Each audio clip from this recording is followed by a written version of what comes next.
नमस्कार। Sanskrit Bhati online class में मैं एक ख्वाजा हुसैन व्याख्याता संस्कृत आपका हार्दिक स्वागत और अभिनंदन करता हूँ। हम संस्कृत व्याकरण के अंतर्गत प्रत्यय का अध्ययन कर रहे हैं। इस कक्षा से पूर्व की कक्षाओं में हमने कृत्य प्रत्यय के अंतर्गत तव्यत और अनियर प्रत्यय और सामान्य जो परिवर्तन होते हैं धातुओं में प्रत्यय लगने के बाद उसकी सामान्य जानकारी हम पढ़ चुके हैं। आज हम जो है नियत, यत और क्यप ये प्रत्यय पढ़ेंगे। तो सबसे पहले एक सूत्र आता है आपने वा असर्वो स्त्रियां, वा असर्वो स्त्रियां, वा असर्वो स्त्रियां। ये क्या कहता है कि यहां पर देखो प्रत्यय जो होते हैं एक ही अर्थ में जब होते हैं, जैसे मैं यहां पर नियत, क्यप और यत ये तीन प्रत्यय लेता हूं, यत, नियत और क्यप।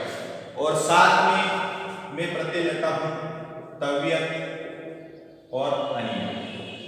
यार आपको ये देना है कि असरूप और सरूप दो चीजें हैं आपके सामने, सरूप और असरूप, ये दो चीजें। तो ये दो चीजें जो है ये कैसे बनेगी? तो यहाँ पर पहले हम तव्यत और अनियर लेते हैं। तव्यत और अनियर का जब किन संज्ञा होती है तो ये तव्य बचता है और अनियर बचता है। अब ये दोनों ही होते तो भाव और कर्म में, दोनों ही किसमें होते हैं? भाव और कर्म में होने वाले प्रत्यय हैं। तो यहाँ पर क्या है, ये तव्यत प्रत्यय अनियर अन्य शेष बचा, तव्य बचा और अन्य बचा। तो यहाँ पर ये भाव और कर्म एक ही में हो रहे हैं, जैसे भाव में भी होता है कर्म में भी होता है। तो ये इनका जो बचता है शेष वो असमान है, असरूप है।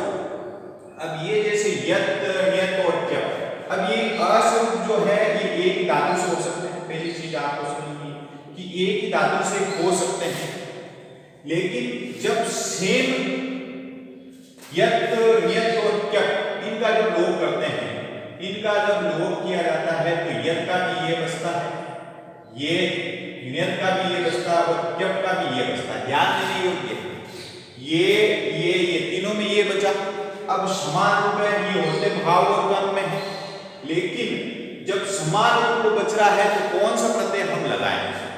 तो यहां ये वा असर्वो स्त्रियां ये कहता है कि जब स्वरूप हो यानी समान रूप को जब इत संज्ञा होकर के जो लोप हो जाता है तो जो रूप बचता है वो स्वरूप हो गया, समान रूप हो गया, तो वो एक धातु में नहीं हो सकते।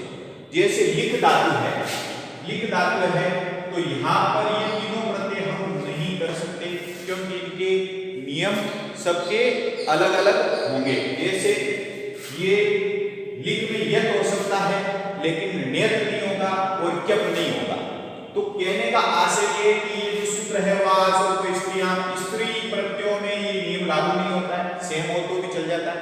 लेकिन यहाँ आपको कृत्य और कृत प्रत्यय पढ़ रहे हैं, हम कृदंत पढ़ रहे हैं। कृदंत में आपको ये ध्यान रखना है कि जब सरूप हो, सरूप प्रत्यय यानी जो भी प्रत्यय हैं उनका जब इत संज्ञा हो जाती है, इत संज्ञा होने के बाद जो रूप बचता है वो सरूप है।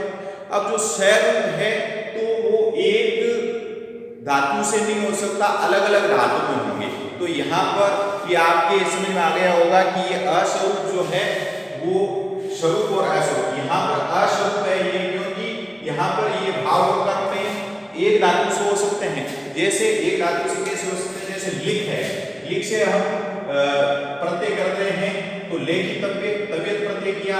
जब ये धातु क्या है, सेठ धातु है, ईटा कम हो गया तो लेखी तव्यत। और अनियर प्रत्यय जोड़ेंगे क्योंकि आगे बलाज प्रत्यय नहीं है तो ये क्या हो जाएगा, लेख नियम बन जाएगा। तो ये एक धातु से हो सकते हैं क्योंकि असरूप है, लेकिन ये जो प्रत्यय हैं वो एक जैसे एक धातु में नहीं हो सकते।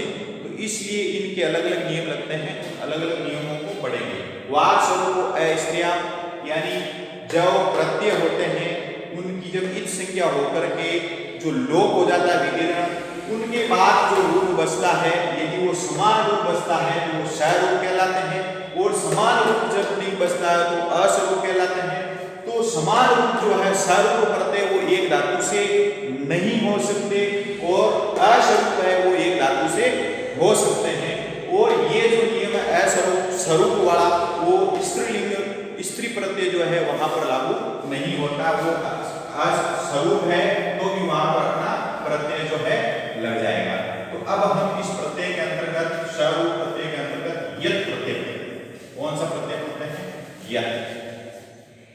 सबसे पहले हम कौन सा प्रत्यय पढ़ते हैं? स्वरूप के अंतर्गत हम यत् प्रत्यय पढ़ते हैं। तो यत् प्रत्यय में क्या है? पहला सूत्र है अचो यत्। पहला सूत्र क्या कहता है? अचो यत्, अर्थात अचो में अच का मतलब होता है स्वर। स्वर जो है स्वरांत धातु में, कहने का मतलब क्या है? स्वरांत धातु में जो है ये यत् प्रत्यय अपने होता है। तो यहां पर देखो यत् प्रत्यय है। सबसे पहली बात यत् प्रत्यय में शेष क्या रहेगा आपके? ये क्या शेष रहेगा? ये। अब ये प्रत्यय है तो यहां पर यत् प्रत्यय तो गुण कार्य होगा। यत् प्रत्यय होता है तो यहां पर कौन सा कार्य होगा? गुण कार्य होगा। गुण पूर्व में हम पढ़ चुके हैं, गुण संधि के बारे में पढ़े तो पूर्व के वीडियो में आपको पढ़ा चुका हूं। तो यहां पर ये क्या है? पहली चीज ये यत् प्रत्यय होता है तो ये भाववाचक संज्ञा बनाना, भाववाचक संज्ञा बनाने का काम होता है। फिर इसके रूप तीनों लिंगों में चलते हैं, तीनों लिंगों में चलते हैं। पुल्लिंग में वही राम की तरह, स्त्रीलिंग में रमा की तरह, और ई ऊ ऊ, ये ई ऊ अंत वाली जो धातुएं इकारांत धातुएं और उकारांत धातुएं हैं तो इनको क्या होगा? गुण। क्या होगा? गुण होगा। जैसे ची धन यत् प्रत्यय किया तो यहां वही अभी हमने दूसरे जो प्रत्यय पढ़े हैं जैसे अन्य प्रत्यय पढ़ा, वहां पे हमने क्या किया था? गुण किया था। अब गुण किया फिर उसके बाद क्या है? देखो चे प्लस ये, क्योंकि इसका विलोप हो गया तो चे ये क्या हो गया? चेय। पुल्लिंग में, स्त्रीलिंग में क्या बन जाएगा? चेया, और नपुंसकलिंग में क्या बन जाएगा? चेया। इसी तरह देखो जी धन यत्, तो यहां पर भी क्या बन जाएगा? जे ये, तो पुल्लिंग में जेय, स्त्रीलिंग में जेया, और नपुंसकलिंग में जेयम। ये स्थिति अपने बनेगी। तो ई और ऊ। अब यहां पर देखो जी नी ले लेते हैं, एक नी प्लस यत्, तो यहां पर भी क्या है? नेय नेया और नेया। इसी तरह देखो भू है, भू धातु प्लस यत्। अब यहां पर क्या है कि ऊ है तो भो बन गया। अब यहां पर नियम यह है कि यत् प्रत्यय हो और ओ हो तो उसको भी अपने अब हो जाता है, तो ये क्या बन जाएगा? भव्य, भव्या और भव्य, वो होकर के भव्य भव्या भव्य बन जाएगा। इसी तरह आपके देख लो श्रु धातु है, श्रू यानी सुनना चाहिए, तो श्रु, तो यहां पर क्या हो जाएगा? श्रव्य, श्रव्या और श्रव्यम। यानी क्या हुआ? यहां पर ऊ है, ऊ को ओ हुआ, ओ के बाद यत् प्रत्यय है, अब आदेश हो जाएगा तो श्रव्य, श्रव्या, श्रव्यम। इस प्रकार से ये जो ई और ऊ धातुएं हैं इनके अंदर तो ये चेंजेस हो जाते हैं। इसके बाद देखिए ये जो धातुएं थी इकारांत और उकारांत, वहां गुण हो गया और गुण होकर के ओ आ गया, तो वहां पर क्या हो गया? अयादि संधि के नियम भी लग गए। अब आगे क्या है? जैसे देखो या तो यहां पर क्या है? सूत्र है यदि, ये आपको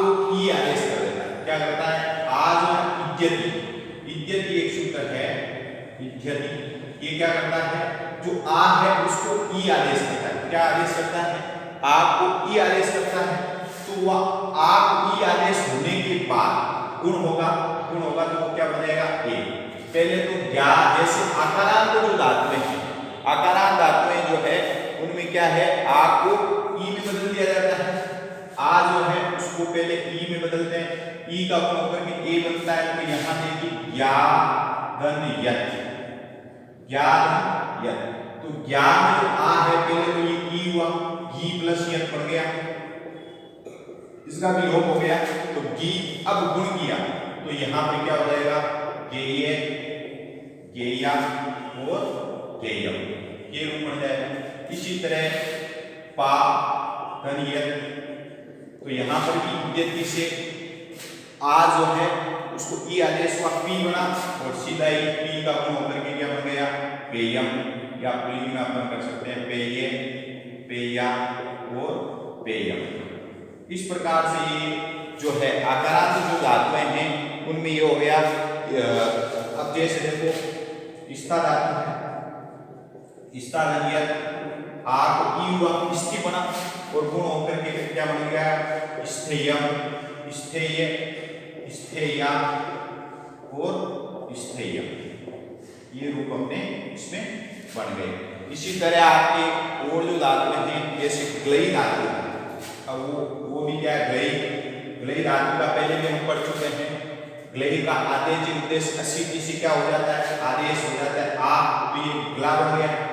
और फिर यत प्रत्यय नियम क्या है, इद्यति वाला, वो कह रहा है इद्यति आप ई करता हूं तो ये बन गया ग्ले प्लस यत। तो यहां पर ग्लेयम, ग्लेये, ग्लेया स्त्रीलिंग में और नपुंसकलिंग में क्या बन जाएगा, ग्लेयम। इसी तरह आपके गेई धातु, गेई को क्या हो जाता है, गा आदेश हो जाता है। गेई को क्या आदेश हो जाता है, गा प्लस यत। तो यहां पर क्या हो जाएगा, ये होकर के गेयम, गेय है, गेया और गेयम, ये स्थिति अपने बन जाएगी। इसी तरीके से देखो ध्येय, ध्येय है, ध्येय को हम ज्ञा आदेश कर चुके हैं, पहले भी पढ़ चुके हैं अपन। तो यहां पर आ को ए होकर के गुण हो गया, गुण आ को पहले ई हुआ, ई को गुण होकर के ए बन गया। तो ध्येयम, ध्येय, ध्येया और ध्येयम, ये स्थिति अपने बन जाती है। तो ये कौन सी स्थिति है, अचोयत। मतलब पहला सूत्र हमने पढ़ा अचोयत, अचो में यत प्रत्यय होता है। फिर यहां पर हमने पूर्व में पढ़ा, मिटा चुका हूं, ई, इकारांत और उकारांत जो धातु होती है वहां पर गुणादेश हो जाता है। और यथा स्थान अपने यदि संधि भी होती है। फिर ये आकारांत जो धातुएं होती है, इद्यति जो सूत्र कहता है कि आ के स्थान पर मैं ई आदेश करता हूं और फिर नियमों के अनुसार गुण होगा, तो ये बन जाएगा। और जो ये एकारांत है इनमें भी क्या आदेश उद्देश्य सिद्ध सूत्र से आ होता है, फिर ये गुण होकर के ये स्थिति बढ़ जाती है। अब अपना जो अगला सूत्र है वो है ऊर्ध्वपदा सूत्र है अपना यत प्रत्यय का ऊर्ध्वपदा। ये सूत्र क्या कहता है, पे वर्गांत, क्या है, पे वर्गांत जो है ये कहता है पे वर्गांत अब धातु से पड़ता पदार्थ, यानी कहने का आशय है कि पे वर्गांत, पे वर्ग जिसके अंत में है और अत जिसके उपदा में, अत जिसके उपदा में है, ऐसे में यत प्रत्यय। ये ध्यान रखना, यत, ण्यत और क्यप ये जो प्रत्यय हैं तीनों में हल्का सा फर्क है। अपने को धातुएं वगैरह याद रखनी है, धातुएं याद रखनी है क्योंकि ये स्वरूप है और एक धातु से ये नहीं हो सकता। जैसे ऊर्ध्व पदार्थ पे वर्गांत, जैसे अपने पे वर्ग जिसके अंत में है, जैसे शब्द धातु, शब्द धातु है, पे वर्गांत है, यत प्रत्यय जोड़ा, तो यहां पर क्या स्थिति बनी, अपने शब्द सीधे जोड़ेंगे सप्यम, सप्यम बन जाएगा। सप्य, सप्या, सप्यम।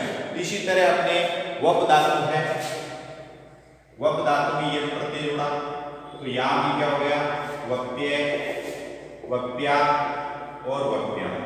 एक ही का बता रहा हूं लिंग का, लेकिन पूर्व में बता चुका हूं कि तीनों लिंगों में ये चलेंगे। इसी तरह देखो रम, रम है यहाँ पर, तो यहाँ क्या हो जाएगा, रम्यम, रम्य, रम्या, रम्यम।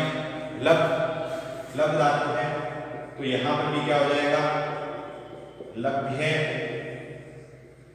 लभ्या और लभ्या। इस प्रकार से कहने का मतलब जो यत् प्रत्यय है, पे वर्गांतार, पहले ई ऊ आ गया, यत् प्रत्यय आ गया, फिर अन्य जो धातु है फिर पे वर्गांतार, फिर इसी तरह देखो अपने नम्यम वगैरह शक, शक धातु में भी होता है, शक, शह, इन धातुओं में भी होता है। तो यहाँ पर क्या है, सूत्र तो अलग है इनका, लेकिन सीधे ही जोड़ देते हैं। शक का है शक्यम, शक्य, शक्या, शक्यम। यहाँ हो जाएगा सहेयम, सहेय, सहेया, सहेयम। इस सहेय को ऐसे भी लिख सकते हैं, ये इसके अंदर दे देते हैं सहेय, सहेय, सहेया, सहेयम। इसी तरह अपनी यत्, धन यत्, तो क्या हो जाएगा, यत्यम, यत्य, यत्या, यत्यम। जन, जन धातु है, जन्य, जन्या, जन्यम, जन धातु है, यत् प्रत्यय, तो यहाँ क्या हो जाएगा, जन्य, जन्या, जन्यम। इस प्रकार से ये धातु, इसी तरीके से एक दो धातुएं और है, जैसे गद धातु है, गद, तो यहाँ क्या हो जाएगा, गद्यम, क्या हो जाएगा, गद्य, गद्या, गद्य। इसी प्रकार से अपने धातुएं मद, मद धातु है, मद धातु, मद धातु है तो मध्यम, दे और ये मध्यम। चर धातु है, चर धातु में क्या हो जाएगा, शर्यम, क्योंकि रे ऊपर चला जाएगा। इस प्रकार से ये धातुएं है। यत् प्रत्यय, तो यत् प्रत्यय का एक बार मैं बता देता हूं कि अचो यत् एक सूत्र लिखा है मैंने, अच, अचो यानी अच जिसके अंत में है ऐसी धातुओं से यत् प्रत्यय होता है। पूर्वोपदा सूत्र है, ये कहता है प्रवर्तक सक से यत् जन्य गत आदि धातुओं के योग में जो है आदि धातुओं से यत् प्रत्यय, यत् प्रत्यय के बाद अपना ण्यत् प्रत्यय श में जो है ण्यत्। यहाँ पर क्या है सूत्र अपना, री, हलोर, ण्यत्, ये सूत्र हमने यत् प्रत्यय भी पढ़ा है। यत् प्रत्यय में पहला सूत्र का क्या था, अचो यत्। अच में जो है ई ऊ जो धातुएं हैं, यहां पर अब ये कहता है री, हलोर, ण्यत्, यानी ऋकारांत धातुएं, कौन सी, ऋकारांत धातुएं, और साथ में हलंत धातुएं, वहां स्वरांत थी या हलंत धातु। तो यहाँ पर क्या, ऋकारांत, री जिसके अंत में है और हल जिसके अंत में है वो हो गया। अब यहाँ पर देखो जो ण्यत् प्रत्यय है, नियम क्या है, ण्यत् प्रत्यय में किसका भी संज्ञा होकर के, इन दोनों की संज्ञा होकर के बचता क्या है, ये। लेकिन ये जो प्रत्यय है, ये प्रत्यय है णे का लोप हुआ है, इसलिए क्या है, णित है। क्या है, णित है, यानी जिस व्यंजन का लोप होता है उसी के नाम से, जैसे से का जहाँ लोप होता है। पूर्व की कक्षाओं में जो सामान्य अध्ययन हमने किया था उसमें विस्तार से मैंने इनके बारे में बताया है। एक बात पुनः बता देता हूँ कि ण्यत् जो है णित प्रत्यय है, क्योंकि यहाँ णे का लोप हुआ। क्यप है, जैसे क्यप है वो भी देख लेते हैं, एक बार आगे आएगा। क्यप प्रत्यय यहाँ के का लोप हुआ है, पे का लोप हुआ है, तो ये क्या है, कित प्रत्यय, कित और पित, पे का भी लोप हुआ है तो ये कित और पित है, और यहाँ पर णे का लोप हुआ है तो ये णित प्रत्यय है। तो यहाँ जो णित होने की वजह से, णित होने की वजह से हमने पूर्व की कक्षाओं में जो सामान्य जानकारी थी उसमें हम पढ़ रहे थे अचोड़ी थी। एक सूत्र था हमारे अचोड़ी थी, उस अचोड़ी थी जब सूत्र पढ़ रहे थे तो ये सूत्र क्या कह रहा था कि अचो में जब णित प्रत्यय, णित प्रत्यय या णित प्रत्यय हो तो वहां क्या होता है, वृद्धि आदेश होता है। क्या होती है, वृद्धि। वृद्धि के बारे में मैं बता ही चुका हूं आपको कि ई की और ई की वृद्धि, एक बार वृद्धि देख लेते हैं। ई और ई, इनकी वृद्धि क्या होती है? आई, ऊ, या ऊ की वृद्धि क्या होती है? औ, री, और दीर्घ री की क्या होती है? आर, और री की वृद्धि क्या होती है? आर। गुण में अल, अर, और यहां पर वृद्धि। अब एक आपको ये ध्यान देना है, ये तो वृद्धि होगी। अब यदि उपदा में, आपको ध्यान रखना, उपदा में अश्वर हो, क्या हो? अश्वर हो, तो वहां पर इसको वृद्धि करेंगे। उपदा वाली जो धातुएं हैं ये तो स्वरांत है, ऋकारांत है कहने का मतलब। तो ई को ऐ, ऊ को औ, वृद्धि ये बता दी मैंने। यहाँ इसकी वृद्धि करनी है, ऋकारांत है तो ऋकारांत में आ, ये पूरी वृद्धि के बारे में बताया। और यहाँ पर उपदा में यदि ऐश्वर है, केवल इसमें ध्यान रखना कि उसको क्या हो जाएगा? आ हो जाएगा। क्या होगा? आ, वृद्धि होगी। अ की वृद्धि क्या होती है? आ। और बाकी जो उपदा में, बाकी की जो अन्य धातुएं होती है, मतलब ई, उपदा में ध्यान रखना, उपदा में तो वहां क्या होगा? गुण होगा। उपदा वाली धातुओं का कह रहा हूं, बाकी तो ऋकारांत है वहां वृद्धि होगी। तो कहने का मतलब है री हलोनियत, अचोयत, अचो में करता है, री हलोनियत ये ऋकारांत और हलंत धातु में करता है।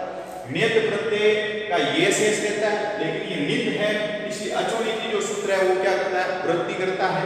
और वृद्धि मैंने बता दी, पूरी वृद्धि के बारे में बता दिया। अब है उपदा में यदि अस्वर है तो उसको क्या करना है? आ करना है। और बाकी अन्य जो है उपदा में यदि कोई स्वर है तो उसको क्या करना है? आपको गुण करना है। तो आगे देखते हैं धातुओं को। जैसे क्री धातु कौन सी अपनी? क्री। यहां पर देखिए यत धातु से यत प्रत्यय नहीं हुआ, क्योंकि ये ऋकारांत में नियत प्रत्यय के इसका लोप हो गया, इसका लोप हो गया। अब क्री जो है री है, री की वृद्धि मैंने बता दिया आपको, री की वृद्धि क्या होती है? आर। तो ये क्या बन गया? कार्य। क्या बन गया? कार्य। ये तो बचा, क्री का आर हुआ, रे ऊपर चला गया, कार्य। स्त्रीलिंग में क्या हो जाएगा? कार्य। और नपुंसकलिंग में क्या हो जाएगा? कार्य। तो अपने ज्यादातर यही काम आता है, कार्य। अब है ह्री धातु में क्या हो जाएगा? नियत। तो यहां पर क्या है? नियत में हार्यम। इसी तरह अपने ह्री धातु है तो हो जाएगा धार्यम। इसी तरीके से धातु है अपने स्मी। धातु कौन सी है? ध्यान रखना, ये ऋकारांत धारी है, री और नियत प्रत्यय। और अचोनिति से क्या होता है? वृद्धि होती है। तो द्रि का धार्यम, री का हार्यम, क्री का कार्यम, स्त्री का स्मार्यम। इसी तरीके से आपके व्री का क्या हो जाएगा? कार्य। ये तो भी अपने धातु कौन सी? ऋकारांत धातु। अब अपने जो है हमने पढ़ा था उपदा वाला, या देख लीजिए उपदा वाला है जैसे पट धातु है, पट प्लस नियत, पट नियत करते हैं। तो यहां मैंने आपको बताया था कि उपदा में यदि उपदा में क्या है? ये उपदा में है पट। तो उपदा में जब है तो को क्या करना है? वृद्धि करके आ करना है, ये मैं आपको बता चुका हूं। तो यहां पर आपको क्या करना है कि पट है तो ये क्या बन जाएगा? पाठ्यम। क्या बन जाएगा? पाठ्यम। क्या है यहां पर नियम कि ऋकारांत और हलंत धातुओं से मैं नियत प्रत्यय करता हूं, और नियत के साथ ये भी देंगे इसने कि मैं वृद्धि करूंगा, अचोनिति जो सूत्र है वो वृद्धि करेगा, क्योंकि ये ऋकारांत रणित प्रत्यय है इसलिए। तो क्री, ह्री, द्रि, स्वी, व्री, यहां पर सब में क्या हुआ है? वृद्धि हुई है। अब पट धातु का मैंने आपको ये बताया कि जो धातुएं हैं उपदा में अ धातु है और यदि आगे नियत प्रत्यय है तो उसको वृद्धि, अ की वृद्धि क्या करनी? आ करनी। और अन्य जो उपदा वाली धातुएं हैं अर्थात हलंत धातुएं हैं और उनके उपदा में यदि कोई स्वर है तो उसको कौन सा? लघु स्वर है तो उसको आप गुण करेंगे, लेकिन अस्वर है तो उसको आप आ करेंगे। तो पट का क्या बन गया? यहाँ पाठ्यम हो गया। इसी तरह चल धातु, धातु कौन सी है? चल दंड नियत। तो यहाँ पर भी क्या हो जाएगा? चल है तो ये अ आ हो गया, चाल्यम क्या बन गया? चाल्यम। इसी तरह वद, वद धातु है, क्या हो जाएगा? वाद्यम, वद का वाद्यम। और हस, हस ग्रह धातु है, ग्रह धातु है तो यहां पर भी देखो ग्राह्यम, ग्राह्यम। और हस धातु है, हस धातु में क्या हो जाएगा? हास्य। तो कहने का मतलब है हलंत धातुओं में उपदाम अ है तो आप आदेश करोगे और बाकी जोड़ दोगे, और री धातु है वहां पर आप वृद्धि करोगे। अब आगे देखते हैं अपन और धातुएं जो अन्य हैं हलंत धातुएं। ये तो अ वाली धातुएं थी, और भी अलग धातुएं हैं जैसे लिख धातु, लिख धातु है, नियत प्रत्यय जोड़ेंगे, नियत प्रत्यय जोड़ सकते हैं क्या? बिल्कुल। तो यहाँ पर क्या हो जाएगा? आपने नियत प्रत्यय जोड़ा। अब नियम क्या है कि उपदा में इसके क्या है? उपदा में क्या है? ई है। तो उपदा में आपको बता दिया कि अ है तो उसको वृद्धि करनी है, बाकी गुण करना है। तो ये क्या हो जाएगा? लेख्य, लेख्या, लेख्यम। लिख धातु है, उपदा में गुण करना है केवल, उपदा में वृद्धि नहीं करनी। तो लिख का लेख्यम नियत प्रत्यय से। इसी तरह विद का, विद का क्या हो जाएगा? वेद्यम।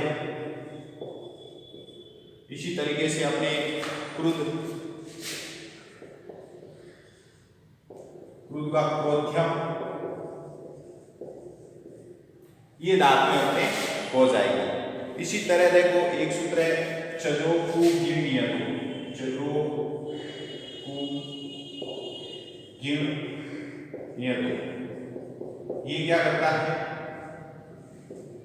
ये अपने जो सूत्र है यानी चे और जे, यहाँ चे को तो क्या आदेश करता है और जे को गे आदेश करता है। क्या हो? यानी गीत या गे का लोग हो या हणे का ला लोग हो, हणे का ला हणित प्रत्यय या हीन प्रत्यय। तो यहाँ पर जैसे भुज धातु है, भुज धातु है तो इसमें जब हम यत प्रत्यय नियत प्रत्यय जोड़ेंगे, नियत प्रत्यय जोड़ेंगे तो क्या हो गया? यहाँ जे जो है ना, जे को क्या आदेश हो जाएगा? के आदेश। और गुण होगा, गुण क्यों होगा? कि उपदा में उ है तो यहाँ क्या बन जाएगा? जे का क्या बन जाएगा? भोग्यम। क्या हो जाएगा? भोग्यम। ये अवक्ष्यार्थ, इस अर्थ में अवक्ष्यार्थ, अवक्ष्यार्थ में क्या बनता है? ये भोग्यम। इसी तरह वच, वच और भक्ष्यार्थ में क्या बनेगा? भक्ष्यार्थ में ये भोज्यम बनेगा। क्या बन जाएगा? जे का के नहीं होगा, ये भक्ष्यार्थ। तो दो रूप बन गए, ठीक है ना? भोग्यम और भोज्यम। इसी तरह वच, वच धातु है, वच में क्या है? यदि हम ये जोड़ेंगे नियत प्रत्यय तो ये क्या है? चे जो है, चे को किस में परिवर्तित करते हैं अपन? के में। तो यहाँ क्या हो जाएगा? आ। यहाँ पर गुण क्या हो जाएगा? यहाँ गुण नहीं होकर के अपने बताया उपदा में जो वह में अ है उसका आ हो जाएगा। तो ये क्या हो गया? वाच्यम, वाक्यम। और दूसरे रूप में क्या बनेगा? वाच्यम। दोनों ही रूप बनेंगे, यानी भुज धातु और वच धातु के दो रूप इसके अंतर्गत बढ़ेंगे अपने। इस तरीके से मृज है, मृज, मृज धातु है। कौन सी धातु है? चलो तो आएगा मृज धातु है। मृज धातु में यदि नियत प्रत्यय जोड़ते हैं तो वो चे को क्या करके वृद्धि करेंगे, यहाँ पर मार्ग विकल्प से करेंगे। और साथ में क्यप प्रत्यय जोड़ते हैं, क्यप प्रत्यय अपन जोड़ते हैं तो वहां क्या होता है? मृजी बनता है। क्यप प्रत्यय जोड़ देते हैं, क्यप प्रत्यय जोड़ देते हैं तो विकल्प से दोनों जुड़ते हैं तो ये क्या हो जाता है? मृज्य। कोई अंतर नहीं आता, मृज्य, मृज्या, मृज्य। इस प्रकार से और दो चार धातुएं और हैं, यज, याज, ये आ गया होगा।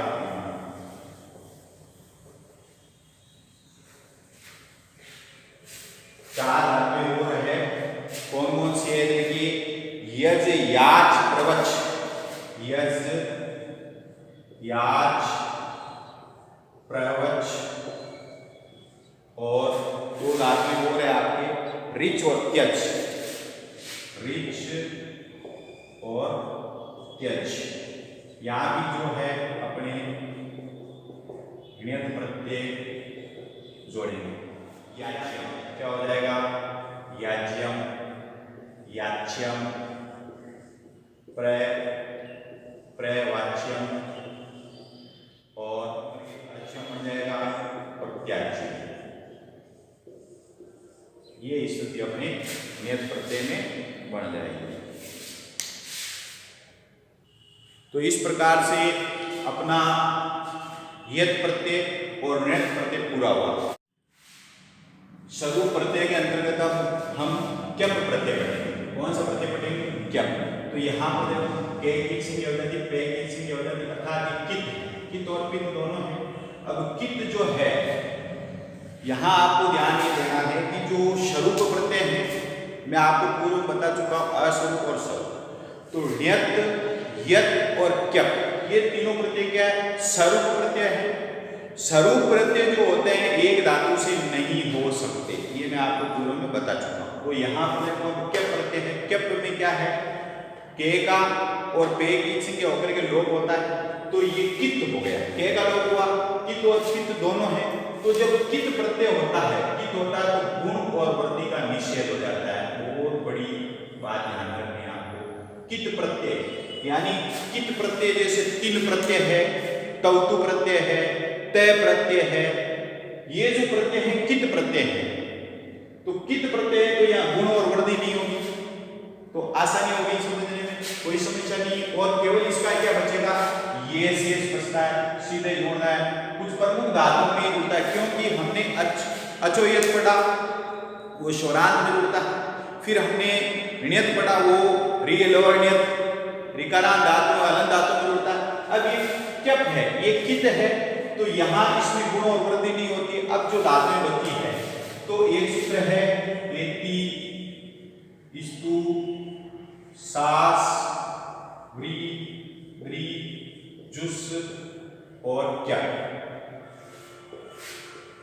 एति, स्तु, सास, व्री, व्री, जुस, क्या? ये जो सूत्र कहता है कि मैं इण धातु, अर्थात कौन सी धातु? इण धातु, स्तु धातु, इण का ई शेष रहता है, स्तु धातु, सास धातु, व्री धातु, त्रि धातु और जुस धातु, इनके साथ में जो है क्यप प्रत्यय करता हूं। कौन सा प्रत्यय करता हूं? सूत्र क्या है? एति, स्तु, सास, व्री, व्री, जुस, क्या? सूत्र कह रहा है कि मैं इनका ई, स्तु, सास, व्री, व्री, जुस ये करता हूं, इनके साथ क्या प्रत्यय जोड़ता हूं। तो क्या रूप पढ़ेंगे? देखो तीनों लिंगों में बढ़ते हैं, सेम वही है सिस्टम, लेकिन अपन जो है केवल नपुंसकलिंग का रूप पढ़ रहे हैं यहाँ पर। तो यहाँ क्या प्रत्यय हमने कर दिया। अब यहाँ पर क्या है? देखिए अपने नियम क्या है? गुणवर्धी होगी नहीं, बहुत बड़ी सुविधा होगी, आसान है, ज्यादा कठिन नहीं। भाई गुणवर्धी कुछ भी नहीं करना है, सीधा जोड़ना। लेकिन एक चीज और आपको ध्यान रखनी है, एक सूत्र है ह्रस्वस्य पीति प्रति, ह्रस्वस्य पीति प्रति तुक, यानी हर्स्व हो, हर्स्व मतलब यहाँ पर जो धातुएं हैं उनमें हर्स्व हो। फिर क्या है? पित और कित है, कित प्रत्यय है, पित प्रत्यय, वहां ये क्या करता है? तुक का आगमन करता है, अर्थात तुक का आगमन में ते शेष रहता है। क्या शेष रहता है? ते। तो वो ते चलता कहां है? ते धातु और उन क्यप प्रत्यय के बीच करता है, यानी क्यप का क्या शेष रहा? ये शेष रहा यहाँ पर। तो यहाँ स्थिति क्या बन जाएगी? अब ई है, हर्ष है, पित कित प्रत्यय है, तो यहाँ पर क्या हो जाएगा? ई और ये बचता है। लेकिन ये हर्षस्य पीति प्रति तुक क्या कह रहा है? तुक का आगमन में करता हूं, तो ये क्या बन जाएगा? इत्य, इत्य, इत्यम, इत्य, इत्य, इत्य, इत्या, इत्यम, ठीक है ना। तो अब यह स्तु है, स्तु, तुक का आगमन हो गया, स्तुत्य, स्तुत्या, स्तुत्यम बहुत आसान है। सास, अब यहाँ पर ये ध्यान देना है, एक सूत्र है सास इदं हलो, सास इदं हलो। तो ये क्या कहता है कि सास में जो आ है, सास में जो आ है उसको ई आदेश कर देता है। सास में जो आ है उसको क्या ई आदेश करता है, तो शी, और फिर ये से वगैरह। फिर एक सूत्र और आता है, यहां पर क्या प्रत्यय नहीं होगा, सॉरी क्या नहीं, तुक का आगम नहीं होगा, ठीक है ना।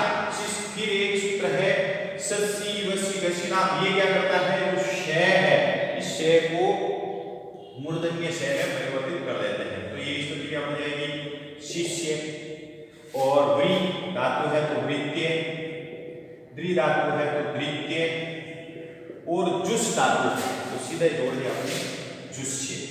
तो इस प्रकार से ये हस्वस्य पित्तिकृति तुक्का तुकागम हो जाता है।